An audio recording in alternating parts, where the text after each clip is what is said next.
സദ്ഗുരുശരണം. ഇന്നത്തെ വളരെ ഇമ്പോർട്ടൻ്റ് ആയ ഇൻഫർമേറ്റീവായ ഒരു വീഡിയോയാണ്.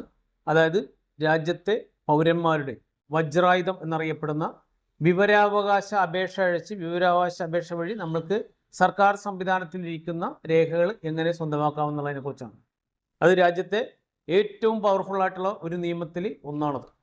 ഏറ്റവും പൗരന്മാർക്ക് ഏറ്റവും ഉപകാരപ്രദമായ ഗുണകരമായ വജ്രായുധം എന്ന് പറയുന്ന വെറുതെ അല്ല, ഏതൊരു സർക്കാർ സംവിധാനത്തിലുള്ള എന്ന് വെച്ചാൽ രാജ്യസുരക്ഷയെ ബാധിക്കാത്ത ഏതൊരു സർക്കാർ സംവിധാനത്തിലുള്ള രേഖകൾ, അഴിമതിയായാലും കൊള്ളാം, എന്തായാലും കൊള്ളാം, അതെല്ലാം പുറത്തു കൊണ്ടുവരാൻ പറ്റുന്ന ഒരു വിവരാവകാശ നിയമം. അത് 2005 വിവരാവകാശ നിയമം 2005 പ്രകാരം നമുക്ക് അപേക്ഷിച്ചു കഴിഞ്ഞാൽ ഏതൊരു രേഖയും നമുക്ക് കിട്ടും. രാജ്യസുരക്ഷയെ ബാധിക്കാത്ത ഏതൊരു, അതിൽ കുറച്ച് കാര്യങ്ങൾ മാത്രമേ മാറ്റി നിർത്തിയിട്ടുള്ളൂ. അതിനെക്കുറിച്ച് മാത്രമാണ് എന്താ പറയുക, അതിൽ പരിമിതിയുള്ളത്. ബാക്കി എല്ലാ രേഖകളും എല്ലാ സർക്കാർ സംവിധാനത്തിൽ നിന്നും നമുക്ക് രേഖകൾ എടുക്കാം. അപ്പോൾ അതിൻ്റെ ഒരു മാതൃക ഞാൻ കാണിക്കാം. ഇപ്പം ഇത് 3 ഘട്ടങ്ങളാണ് ഇതിൻ്റെ. ഒന്ന് വെച്ചാൽ നമ്മളൊരു സർക്കാർ സംവിധാനത്തിലേക്ക് ആദ്യം ഒരു ഓഫീസിലേക്ക് SPIO സ്റ്റേറ്റ് ഇൻഫർമേഷൻ ഓഫീസർ അദ്ദേഹത്തിന് ഒരു വിവരാവകാശം വെക്കുന്നു. ആ വിവരാവകാശത്തിന് അദ്ദേഹം മറുപടി 30 ദിവസത്തിനുള്ളിൽ മറുപടി തരണം.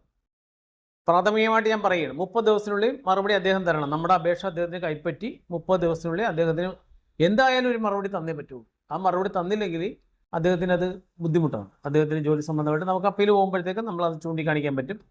അപ്പോൾ 30 ദിവസത്തിനുള്ളിൽ ചിലപ്പോൾ നമ്മൾ ചോദിക്കുന്നത് ഇല്ല, ഉണ്ട്, എന്നൊക്കെ പറഞ്ഞ് ചിലപ്പോൾ അവ്യക്തമായ മറുപടികളാണ് തരുന്നത്. പക്ഷേ ഈ വിവരാവകാശ നിയമത്തിൽ എന്ന് പറഞ്ഞാൽ ഒരു പ്രത്യേകത എന്ന് പറഞ്ഞാൽ ഒരു സർക്കാർ സംവിധാനത്തിൽ ഇരിക്കുന്ന ആ ഒരു അധികാരി വ്യക്തവും കൃത്യവുമായ മറുപടിയും വ്യക്തവും കൃത്യമായ രേഖകളും തരണം എന്നുള്ളതാണ്. അതിന് നിശ്ചിത ഫീസൊക്കെ ഉണ്ട്, അതൊക്കെ അടക്കണം. അത് ഞാൻ വഴിയെ പറയാം. അപ്പോൾ അത് ഞാനിപ്പോൾ ഇന്ന്, അതായത് 1/1/2026 സ്റ്റാർട്ടിങ്ങിൽ ഒരു വിവരാവകാശം വെക്കുന്നതാണ്. മറ്റൊന്നുമല്ല, അത് ഞാൻ വായിക്കുമ്പോഴേ അത് മനസ്സിലാവുള്ളൂ. അതായത് നമ്മൾ ഈ രീതിയിലാണ് മാതൃക. കാരണം പണ്ടെന്ന് പറഞ്ഞാൽ രജിസ്റ്റേർഡ് വിത്ത് AD എന്ന് എഴുതിയാൽ മതി മുകളിൽ. നമ്മൾ രജിസ്റ്റേർഡ് ആയിട്ടാണ് അയക്കുന്നില്ല. രജിസ്റ്റേർഡ് വിത്ത് അക്നോളജ്മെൻറ്റ് നമുക്ക് തിരിച്ചു കിട്ടത്തക്ക രീതിയിലാണ് നമ്മളെല്ലാ വിവരാവകാശ രേഖകളും, എല്ലാ സംവിധാനം, എന്ത് പരാതി ആയാലും കൊള്ളാം, എന്ത് കാര്യമായാലും കൊള്ളാം, നമ്മൾക്ക് രജിസ്റ്റേർഡ് ആയിട്ട് അയച്ച് ആ സ്ലിപ്പെല്ലാം സൂക്ഷിച്ച് വെക്കുകയും വേണം നമ്മൾ. മനസ്സിലായോ? അപ്പോൾ അത് കൃത്യമായിട്ട് നമ്മൾ നോക്കണം. ഇപ്പോൾ എന്ന് പറഞ്ഞാൽ സ്പീഡ് പോസ്റ്റ് രജിസ്റ്റേർഡ് വിത്ത് POD എന്നും പറഞ്ഞാണ് അതിൻ്റെ മുകളിൽ നമ്മൾ രേഖപ്പെടുത്തേണ്ടത്. അതിന് വിവരാവകാശ നിയമം 2005 ഞാൻ ഇട്ടേക്കുന്ന ഒരു റെഫറൻസ് നമ്പറാണ്. കാരണം ഇത് എനിക്ക് മുന്നോട്ട് പോകുമ്പോൾ എനിക്കിത് ഏത് അപേക്ഷയാണെന്ന് സൂചിപ്പിക്കുന്നതിന് വേണ്ടിയാണ്.